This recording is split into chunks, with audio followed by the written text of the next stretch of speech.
നമസ്കാരം. Diffusion engineers limited എന്ന് പറഞ്ഞിട്ടുള്ള കമ്പനിയുടെ IPO വന്നിട്ടുണ്ട്. അപ്പോൾ കമ്പനിയുടെ IPO എത്രയാണ്, IPOയുടെ ഡീറ്റെയിൽസ് എത്രയാണ്, കമ്പനിയുടെ പ്രോഡക്റ്റ്സ് എത്രയാണ്, അതുപോലെ തന്നെ GMB ഗ്രേ മാർക്കറ്റ് പ്രീമിയം എത്രയാണ്. അപ്പോൾ ഈ GMB ഇത്ര പെർസെൻറ്റേജ് ഉണ്ടാകുമ്പോൾ നമ്മൾക്ക് IPO കഴിഞ്ഞ് സ്റ്റോക്ക് മാർക്കറ്റിൽ ലിസ്റ്റ് ചെയ്യുമ്പോൾ നമുക്ക് ഇമ്മീഡിയറ്റ് എത്രത്തോളം ഗെയിൻ ചെയ്യാൻ പറ്റും എന്നുള്ള കാര്യങ്ങളാണ് ഇന്നത്തെ വീഡിയോയിൽ പറയുന്നത്. ആദ്യമായിട്ട് കമ്പനിയുടെ ഡീറ്റെയിൽസിനെ പറ്റിയും അവരുടെ ബിസിനസ്സിനെ പറ്റിയും നമുക്ക് നോക്കാം. കമ്പനിയുടെ പേര് ഡിഫ്യൂഷൻ എഞ്ചിനീയേഴ്സ് ലിമിറ്റഡ് എന്ന് പറഞ്ഞിട്ടുള്ള കമ്പനിയാണ്. കമ്പനിയുടെ പ്രോഡക്റ്റ് മെയിനായിട്ട് welding electrodes, welding consumables, wear plate, wear parts and സർവീസസും, അതുപോലെ തന്നെ ഹെവി എഞ്ചിനീയറിംഗ് ആയിട്ടുള്ള ഫാബ്രിക്കേഷൻസ്, മറ്റു കാര്യങ്ങൾ, അതുപോലെ തന്നെ ട്രേഡിങ്, അതൊക്കെയാണ് ഇവരുടെ മെയിനായിട്ടുള്ള പ്രോഡക്ട്സ് എന്ന് കാണാൻ പറ്റുന്നതാണ്.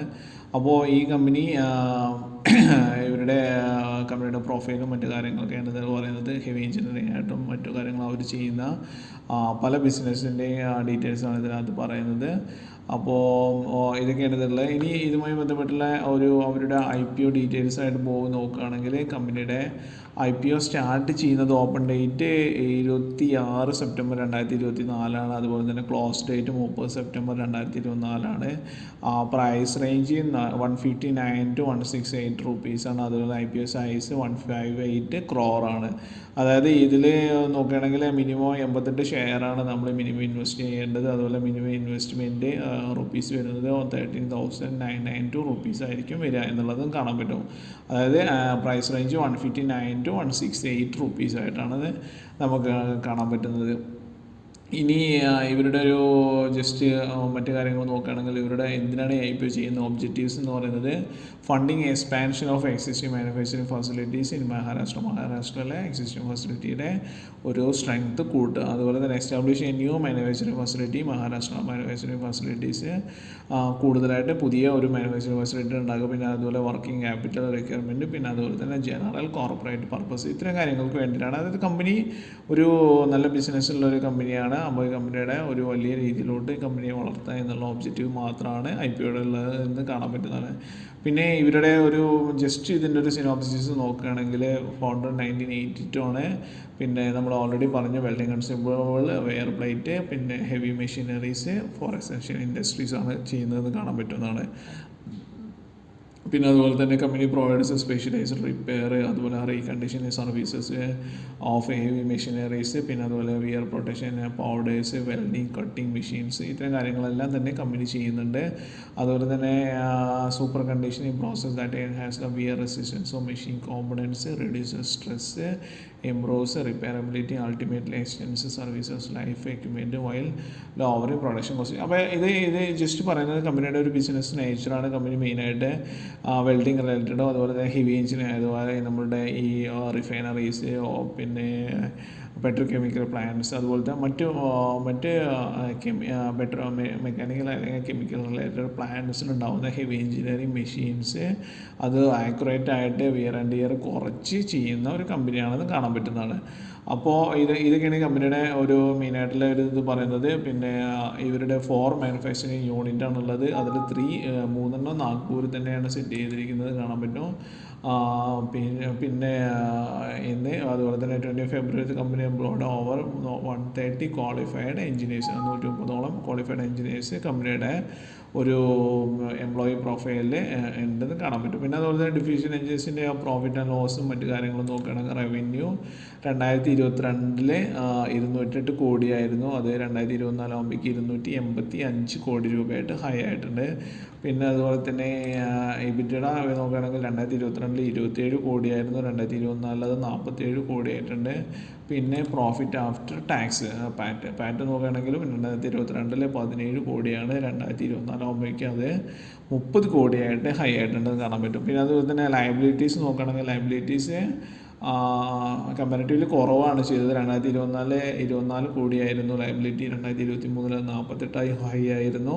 പക്ഷേ 2024 അത് 34 കുറഞ്ഞിട്ടുണ്ട്. അപ്പോൾ അത് ടോട്ടൽ അസറ്റ് നോക്കുകയാണെങ്കിൽ അസറ്റ് ഒരുപാട് കൂടിയതായിട്ടും കാണാൻ പറ്റും. 2022 189 കോടിയായിരുന്നു, 2023 230 കോടി, 2024 275 കോടിയായിട്ട് അസറ്റ് കൂടി. അപ്പോൾ അസറ്റ് കൂടുമ്പോൾ ലയബിലിറ്റീസിൻ്റെ ഇത് താരതമ്യേന കുറവാണെന്നുള്ളത് നമുക്ക് ആകർഷമായ കാര്യമാണ്. പിന്നെ ഷെയർ ക്യാപിറ്റൽ 2022 3.74 ആയിരുന്നു, 2024 28.02 കോടി രൂപയാണ്. അപ്പോൾ ഇത്തരം കാര്യങ്ങളാണ് ഇവർ ഫിനാൻഷ്യലായിട്ട് ബന്ധപ്പെട്ടിരിക്കുന്നത്. ഇനി അടുത്തതായി SWOT, സ്ട്രെങ്ത്, വീക്ക്നെസ്, ഒബ്ജക്റ്റീവ്സ്, പിന്നെ അതുപോലെ തന്നെ ത്രെട്ട്, ഇത്തരം കാര്യങ്ങൾ ഇവിടെ നോക്കുക. സ്ട്രെങ്ത്,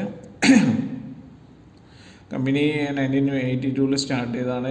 ഒരു ലോങ് ഹിസ്റ്ററി ഉണ്ട്, ബിസിനസ് ഈ ഒരു സെക്ഷനിൽ ബിസിനസ് ചെയ്ത് പരിചയമുണ്ടെന്ന് കാണാൻ പറ്റുന്നതാണ്. പിന്നെ അതുപോലെ തന്നെ വെറൈറ്റി ഓഫ് പ്രോഡക്റ്റാണ് രണ്ടാമത്തെ സ്ട്രെങ്ത് ആയിട്ട് ഇരിക്കുന്നത്. അത് നമ്മൾ ഓൾറെഡി ഡിസ്കസ് ചെയ്തു. Welding product, consumable, wear plate, heavy machinery, specialised repair services, ഇത്തരം കാര്യങ്ങളെല്ലാം ഉണ്ട്. പിന്നെ മൂന്നാമതായ സൂപ്പർ കണ്ടീഷനിങ് പ്രോസസ്സ് ഇൻക്ലൂഡ് ചെയ്യുന്ന വിയർ റെസിസ്റ്റൻസ് ഫോർ മെഷീനറി. അപ്പോൾ ഈ വിയർ ആൻഡ് ടിയർ കുറയ്ക്കുക എന്നുള്ളത് കമ്പനിയുടെ ഒരു പ്രോഡക്റ്റിൻ്റെ അല്ലെങ്കിൽ മെഷീനറീസിൻ്റെ ലൈഫ് സ്പാൻ കൂട്ടാൻ കാരണമാവും. അപ്പോൾ അത്തരം കാര്യങ്ങളിൽ നൂതനമായ സാങ്കേതിക വിദ്യകൾ കൊണ്ടുവന്നു എന്ന് നമുക്ക് കാണാൻ പറ്റുന്നതാണ്. പിന്നെ ഇതിൽ റിസ്ക് നോക്കുകയാണെങ്കിൽ പിന്നെ എന്താ പറയുക, മാനുഫാക്ചറിങ് ഇൻഡസ്ട്രി ഹൈലി കോമ്പറ്റേറ്റീവ്. എല്ലാ കമ്പനിയുടെയും റിസ്ക് ഇതന്നെയായിട്ടായിരിക്കും മിക്കവാറും ആദ്യത്തെ റിസ്ക് ആയിട്ട് പറയുന്നത് കോമ്പറ്റേറ്റീവ്. കോമ്പറ്റീഷൻ ഇല്ലാതെ ഒരു കമ്പനിക്ക് എക്സിസ്റ്റ് ചെയ്യാൻ പറ്റുമോ എന്ന് തോന്നുന്നില്ല. അതാണ് ഒരു ഫസ്റ്റ് റിസ്ക് ആയിട്ട് പറയുന്നത്. Company first closely to the health of core industries, economic downturns or reduced industrial activity could negatively impact demand of its product and services. അത് ഒരു നെഗറ്റീവായിട്ട് പറയുന്നത്. പിന്നെ അതുപോലെ തന്നെ operating in the manufacturing sector involves adhere to various regulations and standards. അതായത് ഇത്തരം കമ്പനികൾക്ക് പലതരത്തിലുള്ള റെഗുലേഷൻസ് വരാൻ ചാൻസ് ഉണ്ട്. അതും ഭാവിയിൽ ഇവരുടെ ഒരു റിസ്ക് ആയിട്ട് പറയുന്നു. പക്ഷേ അതൊന്നൊരു ഇത്രയും എക്സ്പീരിയൻസ്ഡ് ആയ 1982 മുതലുള്ള ഒരു കമ്പനിക്ക് ഇത്തരം റിസ്കുകൾ ഒരു താരതമ്യേന ഒരു ചെറിയ ഇതാണെന്ന് കാണാൻ പറ്റുന്നത്. ഇനി ഇതുമായി ബന്ധപ്പെട്ടുള്ള അടുത്തത് ജസ്റ്റ് പറയുകയാണെങ്കിൽ ഇതിൻ്റെ ഒരു GMB ആണ്. GMB എത്രയാണെന്നുള്ളതാണ് നോക്കേണ്ടത്. Grey market premium,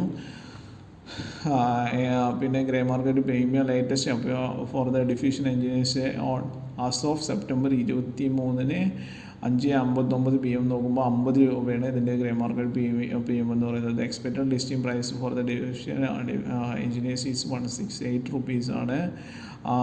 is RS 218, 168 plus നമ്മളൊരു 50 രൂപ നോക്കുമ്പോൾ 218 റുപ്പീസാണ്. അതായത് അപ്പർ പ്രൈസ് ബാൻഡും പ്ലസ് ടുഡേയ്സ് GMB നോക്കുന്നത്. Therefore based on today's GMB diffusion engineers anticipate to debate in public market with healthy premium of 29.76 over the above issue price. അതായത് 29.76% above ആയിരിക്കും issue പ്രൈസിന് കൂടുതലായിട്ട് വരുന്നത്. അതായത് ഇത് ജസ്റ്റ് നോക്കുകയാണെങ്കിൽ നോക്കുമ്പോൾ നമ്മൾക്കൊരു IPO കഴിഞ്ഞ് സ്റ്റോക്ക് മാർക്കറ്റിൽ ലിസ്റ്റ് ചെയ്യുമ്പോഴേക്കും നമ്മൾക്കൊരു 20% ഒരു ഗെയിന് ആണ് നമ്മളിവിടെ എക്സ്പെക്റ്റ് ചെയ്യുന്നതെന്നുള്ളത് കാണാൻ പറ്റുന്നതാണ്. ഇത്തരം കാര്യങ്ങളാണ് ഇതിൽ പറയുന്നത്. ഇതുമായി ബന്ധപ്പെട്ട് പറയുകയാണെങ്കിൽ ഇനി ഇത്തരം ഡിഫ്യൂഷൻ എഞ്ചിനീയേഴ്സ് എന്നുള്ളത് അത്യാവശ്യം മാർക്കറ്റിലുള്ള ഒരു പ്രോഡക്റ്റാണ്. വെൽഡിംഗ് ഇലക്ട്രോഡ് എന്ന് പറയുന്നത് എപ്പോഴും മാർക്കറ്റിലുള്ള പ്രോഡക്റ്റാണ്. അപ്പോൾ ഇതിനു മുമ്പ് നമ്മൾ അഡോർ വെൽഡിങ്ങിൻ്റെ പ്രോഡക്റ്റിനെ പറ്റി ഡിസ്കസ് ചെയ്തിട്ടുണ്ട്. അഡോർ വെൽഡിങ് ആ പ്രോഡക്റ്റ് ചെയ്തിരുന്ന ദിവസത്തിനേക്കാളും ഏകദേശം 5 to 10% ഇൻക്രീസ് ഇപ്പോൾ ആയി എന്ന് കാണാൻ പറ്റുന്നതാണ്. അപ്പോൾ ഇതൊക്കെയാണ് ഈ ഒരു കമ്പനിയുടെ IPOയുമായി ബന്ധപ്പെട്ട് പറയുകയാണെങ്കിൽ. പിന്നെ ഇതിനെ ജസ്റ്റ് ഇവരുടെ കമ്പനി നോക്കുകയാണെങ്കിൽ 10,373 പ്രോജക്റ്റ് കംപ്ലീറ്റ് ചെയ്ത് 48 കൺട്രീസിൽ സെർവ് ചെയ്തിട്ടുണ്ട്. 11 അവാർഡ്സ് വരുന്നത്, അതുപോലെ 84 ഹാപ്പി കസ്റ്റമേഴ്സ്. ഇത്തരം കാര്യങ്ങളൊക്കെ ഇവരുടെ കമ്പനിയുടെ ഒരു പ്രൊഫൈലിൽ നമുക്ക് കാണാൻ പറ്റുന്നതാണ്. അപ്പോൾ ഇതൊക്കെയാണ് IPO ഡീറ്റെയിൽസുമായി ബന്ധപ്പെട്ട് പറയുകയാണെങ്കിൽ ഇൻവെസ്റ്റ് ചെയ്യുന്നതിന് മുമ്പ് പ്രധാനമായും ഒരു ഫിനാൻഷ്യൽ അഡ്വൈസറിൻ്റെ ശേഷം ഇൻവെസ്റ്റ് ചെയ്യുക അല്ലെങ്കിൽ IPOയിൽ ലിസ്റ്റ് ചെയ്യുക എന്ന് റിക്വസ്റ്റ് ചെയ്യണം.